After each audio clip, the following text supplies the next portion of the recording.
I want you to picture something that actually happened in December 1937.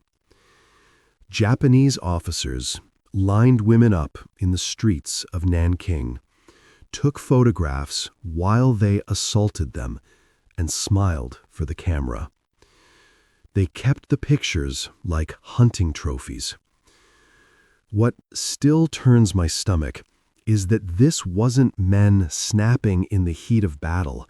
It was planned, encouraged, and written into the way the army operated. For a very long time, I thought wartime rape was just one of those awful things that sometimes happens when soldiers lose control. Then I started reading the actual field manuals, tribunal records, and private diaries from commanders across 2,000 years, and I realized the truth is much worse.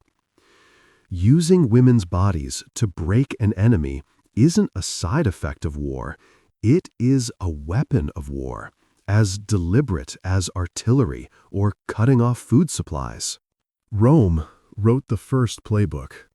Their own historians openly described taking the women of a defeated tribe on a prearranged signal, not in some drunken frenzy, but the moment the fighting stopped.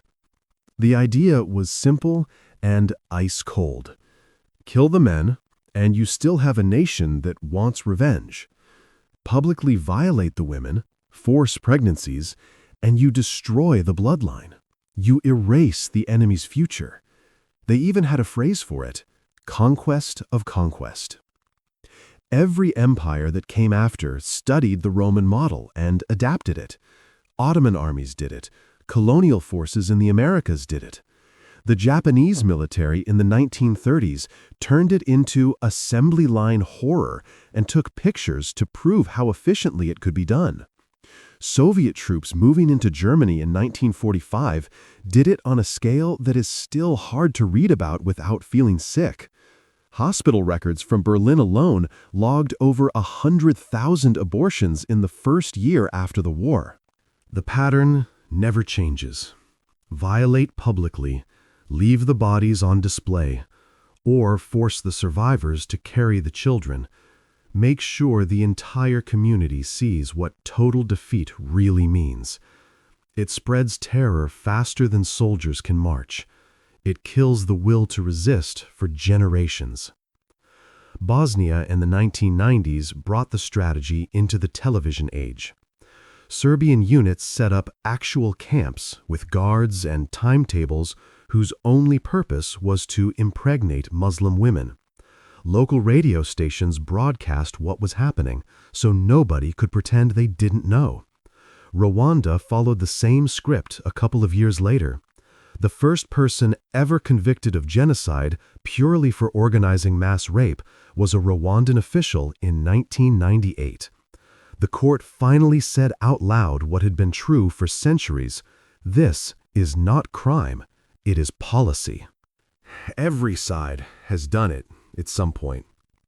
Allied troops, Soviet troops, American-backed militias in Central America and Southeast Asia, peacekeepers who were supposed to protect people. You name the conflict, and the reports are there if anyone bothers to look. The weapon works.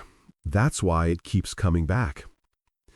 Right now, in 2025, the United Nations is tracking more than 20 active wars where sexual violence is being used exactly the same way, as a calculated tactic to empty villages and shatter communities. The technology is modern, the smartphones filming it are new, but the strategy is older than the Colosseum. The only thing that has changed is that we finally have laws against it. We can prosecute it as a war crime, and sometimes even as genocide. But we only will if we stop calling it collateral damage or the actions of a few bad soldiers. It never has been.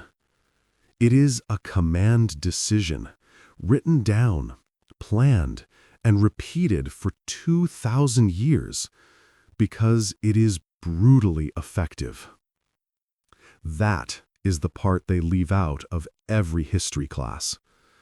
Not because it is rare, but because it is too common. And because admitting it forces us to look at every victory parade a little differently. If this is the first time you're hearing the full picture, I'm glad you stayed until the end. The next one gets into how modern militaries still discuss these tactics in closed training sessions, just with cleaner language. Turn on notifications if you want to see it. I'll leave the sources in the description for anyone who needs to check for themselves. Thanks for watching something this heavy. It actually matters that people know.